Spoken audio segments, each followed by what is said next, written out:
Real estate players in India, mainly developers, are feeling confident that the country's property sector is going to see a revival in sales, in demand and investments after a long period of sluggishness. But how upbeat are foreign players, global players about India? Let's find out. We're in conversation with Todd Lickerman, Global Chief Executive Officer of DTZ. Todd, thank you so much for giving us time. Yes, thank you for having me today. To begin with, let me ask you, now that we have a stable majority government in place at the center in India, are you viewing India differently? Are you more confident, or are you adopting a strategy of caution?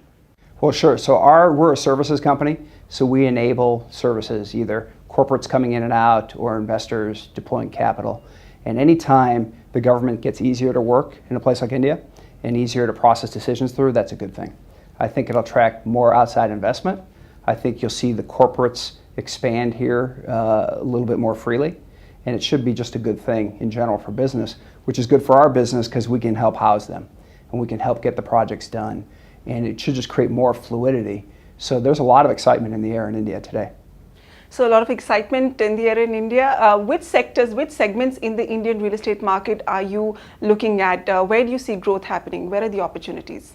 Well, there's a couple of areas. I think the introduction of REITs is going to be a very big deal. If it follows any path that we've seen in other countries, that'll produce an awful lot of liquidity, which will bring capital to stock and should really bolster the entire market. But we follow corporates, so we think as corporate confidence grows and continues to grow, that'll support job creation, it'll support more office space. So we're bullish on the office market. We're bullish on residential. There's some great schemes now in India, and there's a lot of interest in investing. And so I think residential will continue to grow, the quality continue to get better, and you'll see some pretty exciting things happening. All right. Now moving on to what's happening globally, can you give us an insight into any developing trends that affect India? Our viewers would like to know what is in store for India if anything happens globally to economies around the world. Well, sure, a lot is happening now. Actually, Europe is making its way through, coming out of its recession and making its way through, which is good. The US has made its way through the recession, and we're starting to see, we've seen economic growth among corporates in the US. We haven't seen real job growth until just now. So just now we're starting to see job growth, which is pent-up demand, which I think will encourage more offshoring or doing work around the world, even more so than it has in the past. And I think as the job shortage in the US shows up, and it's a bit masked by the recession, but when you really look at our unemployment, it's sub 7%. In an economy of our size, that is pretty manageable, and that's going to mean demand for talent. And there's a real war for talent happening in our country, and there will in the United States, and that's going to produce companies that say, where should we do work? Just like our technology, we're going to do that here because it makes sense and we can. So I think you'll see more deal flow and more US corporates working around the world. I think you'll see more capital coming out of Japan and China for investment. For India, maybe from Japan.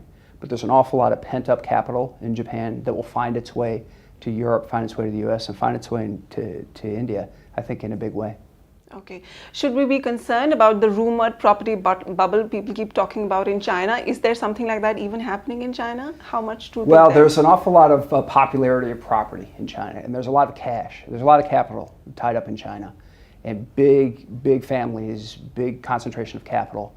And property is a hedge. It's a bit of a hedge against inflation, and people like property in China.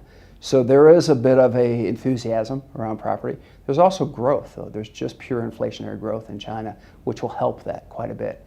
I think what you'll start to see is migration of that capital outside of China. So maybe not so concentrated right in China, which will help dampen the price increases, any sort of euphoric effects or any bubble effects. So I think as that sort of cools down, and you've seen that now, you start to see that capital finding other places in the world. It'll come to Europe, it'll come to the US. That'll help other parts of the world. I think it'll moderate China. But there's so much in and out of China, manufacturing, there's foreign investment that's now starting to go into China. But I think that has a curve to sustain itself for quite some time.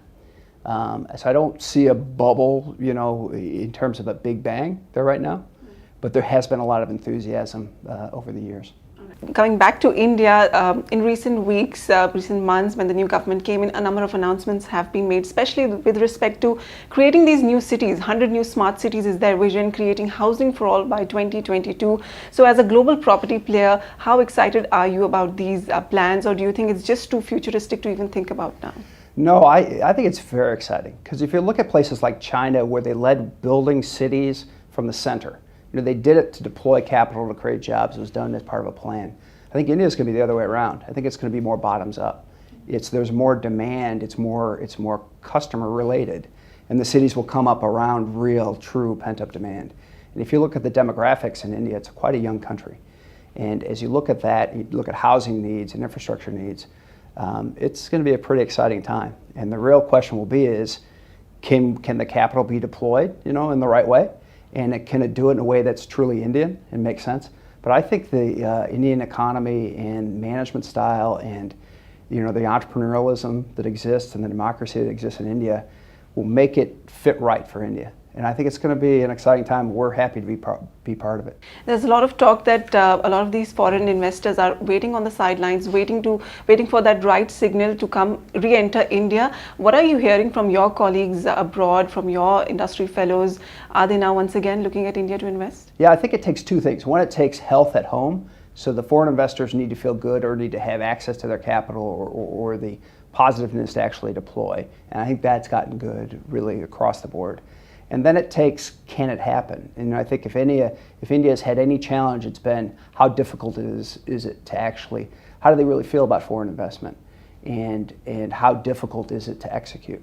And certainly that's been a little bit of a challenge in the past, although India's grown wonderfully with that. And I think any streamlining of that, what the new government looks to, will be only positive. So you see, there was an article by John Chambers from Cisco, very positive on India.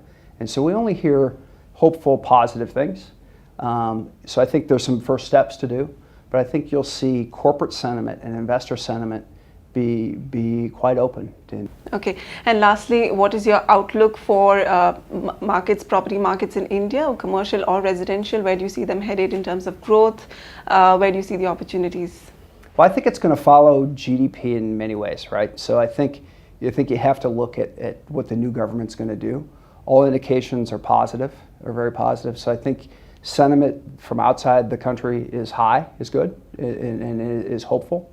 So I think if GDP grows to where it should be, high single digits, property can do a little bit better than that, right? Because we're housing ahead of the demand, and there's good supply of capital, both inside and externally. So I think it's pretty good. But again, it's a big, complex place, as everyone here knows. And there's a big job for the government to be done, and there's so much to be done in India. So it's exciting, but at the same time it's a bit daunting, right? So I don't think the question is will it. It's just sort of at what pace and when. But certainly, if you look backwards, we're much more bullish going forward than the world has come through the GFC in a pretty good way. A lot of the countries that India is interdependent on have gotten to a positive state. And so I think the global cross-border flow of business is going to be back up and running. And I think India is only going to benefit from that to India going forward. All right. Thank you so much for giving us your time. Thanks for having me today. Thank you.